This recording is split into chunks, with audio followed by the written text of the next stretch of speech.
তুমি কোচিং যে কোনো কোচিং সেন্টার ভর্তি করে গিয়ে কোচিং সেন্টারে ভর্তি হবো, তোমার একটা বই কিনতে হবে, ওই বই সেটা ধরাই দেবে।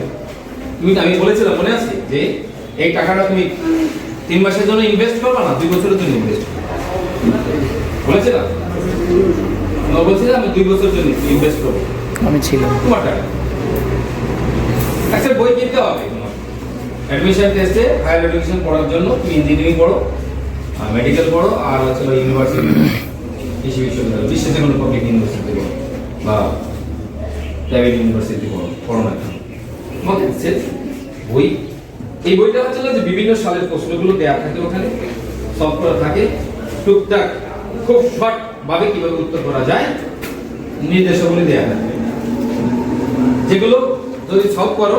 আর একটু বলেছিলাম যেমন তুমি চ্যাপ্টার ওয়াইজ প্রশ্নগুলো থাকে, যে প্রশ্নগুলো তুমি যদি একটা চ্যাপ্টার সারা শেষ করলো, ওই চ্যাপ্টারে দেখি বিভিন্ন ইউনিভার্সিটি বিভিন্ন মেডিকেলে কি কি ধরনের কোশ্চেন করেছে, ওখানে যদি কোনো কোশ্চেনের প্রবলেম থাকে স্যারের কাছে সলভ করে নিয়ে যেতে পারতেছে। এটা ফলো করলে কোথায় তুমি 5, 7, 10,000, 20,000, 30,000 টাকা, 1 লাখ টাকা, 50,000 টাকা, 60,000 টাকা খরচা করতে যাবে, টাকা যাইবে থাকবা, কোচিং করতে দেবে, খরচা করবা। এই খরচা করা দরকার নাই, তুমি 2 বছরই তুমি আগে তৈরি করে দিতে অ্যাডমিশন টেস্টের জন্য।